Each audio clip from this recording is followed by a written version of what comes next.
I'm the biggest pickleball content creator in Texas, and today I'm with the best pickleball player on the planet. This is the greatest 15-minute interview with Ben Johns. What's going on, man? Hey, how are you? For the camera, you know. So, Ben, there's like two directions I could possibly take this. The first option, of course, is asking you questions that would actually help the pickleball community and questions people probably want to know. Or I could selfishly just ask you questions I want to know. I like that approach. And we're absolutely going to go with the second option. All right. So I just told you before that I'm from Dallas. You've been to Dallas plenty of times because of the tour and stuff. And my very first question to you is, what are your favorite food spots? Oh, it could be like phenomenal question. Boba spots, sure, restaurants, anything. Okay, yeah. So my favorite place. So we're going to Frisco in 3 weeks, I think.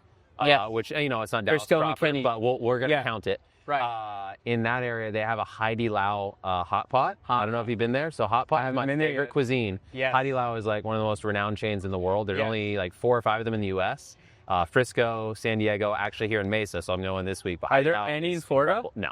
So you're dying. Yes. You're dying over there. Yeah. No, there's hot pot in Florida, but there's no Hai Lao. So Hai Lao is special. That's my number one. More Dallas proper. I don't know if you know Joey. Joey is extremely good. I think when I was there for Worlds, I had it like half the nights I was. What type of cuisine is it? It's a bit of a fusion. So like I would get like steak and sushi from there. Right. So it's a little more upscale. I'm from Dallas and I haven't hit a Joey. It's a good variety of food and it's all quality stuff. Right. So yeah, I'd say that's for like my Dallas proper. But no like boba spots though? Or none come to mind? I would have to consult my Yelp lists, which I'm sure there's a boba spot on there, but off the top of my head, I don't recall what the name of it is. Yeah. But yeah, anywhere where there's fresh taro is where you'll find me. Nice. Actually, I stupidly made a video for you about going to the different best boba spots in Dallas. Mm-hmm. I'll send it to you later. I appreciate that. I was trying the That's generous of you. I was trying the taro, don't worry.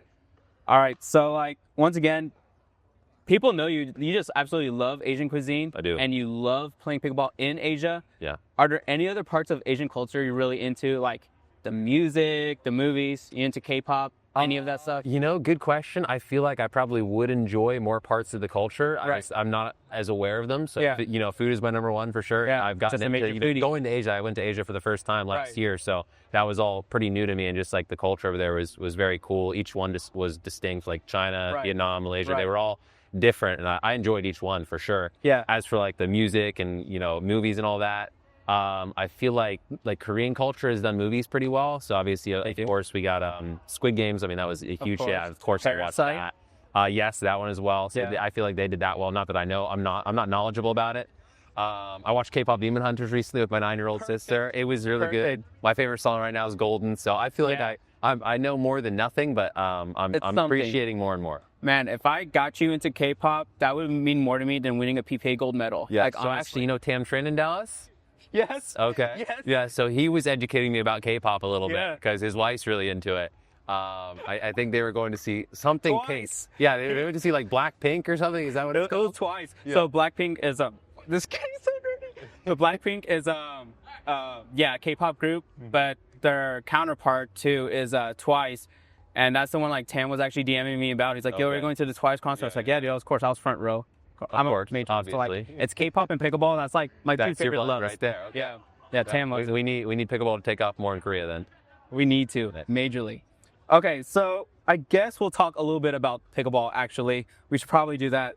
Now, most people ask you, hey, what's like your best tip for amateur players to get better, or what's your tips for people to go pro? Mm-hmm. Mine's going to be a little more different. What is your most advanced tip for advanced pickleball players? I'm talking like 5.0 players, 5.5 plus players, and it can be as nuanced or technical as you want it. It doesn't matter if it goes over everyone's head. Sure. It's actually not that nuanced. It is, I would say, advanced in that this matters more at an advanced level than it does at lower levels. Yes. But it's not very hard to understand, actually. And that's that good players are good not because they're well-rounded and good at everything. They're usually very good because they're really good at one thing. Yeah. And in pickleball, you can maneuver yourself to play to your strengths, basically. Right. And make that one thing matter a lot. Yes. You can do that a lot better and use it to beat people more than you can beat them by being good at everything. It's nice to be good at everything, but that's not what actually wins matches. Usually people are really good at like one thing, and that's what they use to beat you. Dude, that's actually like good at one thing. I'm glad you said it because I just don't have the best drive around. It's just I don't come from a racket sport background, so I don't have much power. But the only thing I've been obsessing about is just like having like really aggressive like hybrid shots, right? Just or like any type of drip, like that's my favorite shot. And then get really good at that, and I think it's very effective. Successful. Yeah, like it gets you to the kitchen. I mean, there's a lot of examples. Every player, usually, if you say one player, I'm like, they're really good at doing X. Yeah, and their other stuff is of course good because they're pros, but usually they have one thing that it's like this is clearly their strength. And what's yours? Like when I got good in 2017, all I basically was doing is getting to the kitchen line, dinking cross court, and then only hitting backhand rolls. Like, that's all I was good at. And it didn't matter because people would go cross court with me, and then I'd find my strength. That's it. Worked out pretty well. It did. Worked out pretty well. All right. So kind of related to that, let's just say you're Dr. Johns. If you had to prescribe 3 to 5 pickleball drills for every 4 or 5 player out there or 5-0 player out there, like saying like, guys, you need to be doing these 3 drills almost every single day. Don't even think about doing anything else. Yeah. What would they be? I would say my favorite one is if you have a good drilling partner near your level or better than you, play a lot of skinny singles with them, and not just straight up, like do a cross court as well. Cross court on both sides? On both sides. So they go all 4 directions, basically. You can go straight up in both, and you can cross on both. Yeah. That's how I, in the beginning, like got better. Really shook that. Play a ton of skinny singles with Kyle Yates at the time in 2017, and that's how I got a lot better at doubles. Because it's like it simulates doubles, but you get every ball. Exactly. So I think that would be my favorite drill. And then especially for 4-5s, I would say you should be doing a ton of midcourt stuff. Like failing to get to the line is what absolutely kills you. Yeah. So do that, do drops, do them together to get into the line. When somebody's starting the line, you start back and working your way in however you can.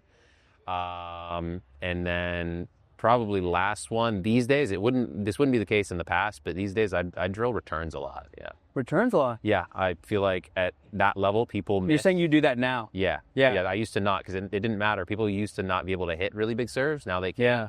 And people make a lot of return errors. Like I feel like most 4 or 5 players, I'd say on average, miss 1 to 2 a game. Right. It's like if you can go from 1.5 to 0.5, like 1 point per game free, just by drilling returns. Yeah, I mean, I'll take 1 extra point. I've seen thousands of hours of like pickleball content out there, like on YouTube and on stuff. Like no one has ever said that to like focus on returns. I would say it's the easiest way to lose a game quickly is missing returns. Yeah. I mean, especially in singles. Yeah. Right. Wow. Great. I'm definitely gonna be doing that literally first thing tomorrow. It's boring, but it works. It works. Before you used to say like just do like a lot of cross court dinking because your cross court dinking could always get better. Yeah. But of course, like the way the game has kind of changed. I mean, it's still important, but real quick, cross court dinking versus like hands. If you had to focus on one more. I would focus on cross court dinking just because I feel you can improve a lot faster at that, just more quickly than you can at hands. Hands is a little more nuanced. It's a little more experience, and like your hands will get better by playing matches. Right. A lot better than it will at drilling. Like you can do 1,000 hands drills, and your hands might not get that much better just because it's a fast switch thing, and the patterns that are in drilling with hands is not quite the same as it is in games. So it's one of the hardest things to drill, honestly, and I definitely prefer other things just because some shots are more mechanics based and hands are more pattern based, and it's a lot easier to do patterns in matches. For sure. Okay, so the Pro 5 is coming out very, very soon. Really quick, I'm just gonna show you this paddle, and then you just tell me like, what do you look for in a pickleball paddle? This is a Pro 4, not a Pro 5. Yeah. Like so we know Gabe. Gabe loves his spin. Gabe loves his grit, and here's a Sharpie in case you want to sign afterwards. Okay. So you want me to just show you on the paddle what I'm looking for? Like just like what is it that you like? Okay. What are you looking for? Paddle. Pro 4, Pro 5. So I mean, this right here has been the shape I've used for years. It's the shape I really like. Yes. Handle, it's extended. It's not super long. I think it's like 5.8, which is kind of the intermediate. I've used this as long as 6.1. I've gone down to 5.6, and 5.8 is kind of where I've settled. And then 16.5 by 7.5.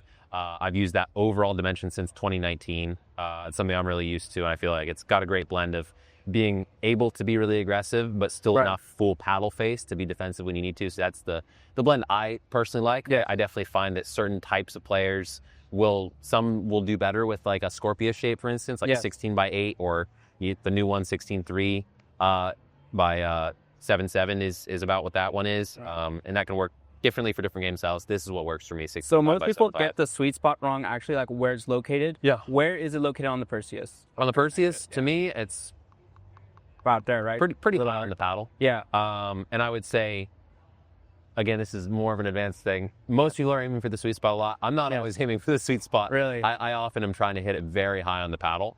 For you extra can get spin or for extra more power? spin while taking off power on speed ups. Well, And then just more torque from like singles positions. Hitting it on the end can give you like more dip on your drops and stuff. But the chief time where I would do it is if I'm speeding up, especially off the bounce, hitting it near the end would take off pace with increasing spin. So yeah, that's what you want. It could also be kind of a change up. And then other stuff to look for on the paddle. Of course, you're looking at grit and just doing this with your hand. It doesn't always tell you the full story. You hit with it and just be like, all right, how much spin am I actually getting with it? So spin, hugely important. If you have a spinnier paddle than your opponent by even 5%, I'll take 5% extra clearance over the net. Like that's enormous. Easy in pickleball. Power, I think, varies based on the person. It is a powerful paddle. Right. I always kind of say, learn how to hit it hard and then learn how to control it. I'll take power and adjusting to power rather than no power and not being able to generate power. And then the last thing, and probably the most important attribute to me personally, right up there with spin, is what I call solidity. So around the outside of the paddle, what is the disparity between if I hit right in the middle, sweet spot, outbound velocity versus if I hit it all the way at the edge, what's outbound velocity if inbound was the same? What's the disparity between those two? The lower that disparity is, the more solidity you have. So in an ideal world, like when people say sweet spot, that's a little bit different than solidity. In theory, if you had perfect solidity, the velocity from here to here would be exactly the same. Which no paddle's ever done that. But you want to minimize that, You want to get as close as possible. So just in case if like you shank it or something, it still can get over the net. Nobody's going to hit the ball in the middle of the paddle every time. That's just not going to happen. I certainly don't do it. That's a lie. You and Anna Lee do, though. You and Anna Lee do. I've been hit the ball a lot. My best shots are miss hits. So yeah, no, if you miss hit it, you can always rely on the fact that if you miss, it wasn't caused to you mistiming or mishitting it. It was caused by you giving an improper amount of power, right? Whereas if you miss, a lot of the time people are like, oh, I hit that too soft. It's like, no, you didn't actually hit it too soft. You just didn't hit it. Like on a reset? Like on anything. So if I miss short, is it that I hit it too soft or is it because I missed it on the paddle? Those are two different things, right? Gotcha. But the better solidity you have, the more you can rely on. As long as I hit it with the right amount of power, it's always going to go over. I like my miss hits to go over. I don't know about you, but I like to go over. Yeah, so solidity is maybe my most important attribute. That's wild. They're telling me to wrap up. I have two last questions for you then. Sure. Ben, why do you love Joola? Joola to me is everything that pickleball should be. They're developing the best technology. I get to do it with them, which is like one of my favorite parts of pickleball. They're expanding in the world, in Asia, like where it's growing. Like they want to be on the forefront in every way, not just technology, but like expanding the game as a whole. And for me, I mean, it's, I play professionally and it's great to be on the forefront of that part of it because that's where I'm at. But it's also really cool to see, when they take us to Asia and put us in front of enormous crowds that they want to expand everywhere, not just at a professional level. So yeah, I mean, to me, it just kind of exemplifies what pickleball should be. They're amazing. All right, man. Last question. Like, oh yeah, you could say it. I got it. What makes you happy? What makes me happy? Yeah. I'm not gonna lie to you. I really love winning at pickleball. That makes me happy. It's not bad. It's a good feeling. That's right up there at the top. Outside of that, I really like playing Fortnite. I like playing Magic the Gathering. I like being with my friends and family. Perfect, man. And I like the outdoors. There you go. I really like going outdoors and hiking and stuff. All right. Thank you, Ben, so much. This is like the highlight of my life, unfortunately. All right. I appreciate it. Hey, whatever makes you happy, Thank you. The best part about talking to you is, it's not glazing you. It's like you're actually, everyone calls you cerebral. That word gets used a lot. But like you're actually intelligent and like you think through why things work versus why they don't. Especially like with paddles and like strategy and stuff. Is that the biggest reason why like you're ahead? Do you just think through things more than probably most other players? It's a combination of things. I don't know if I would say it's number one. But it's probably top three. Not bad.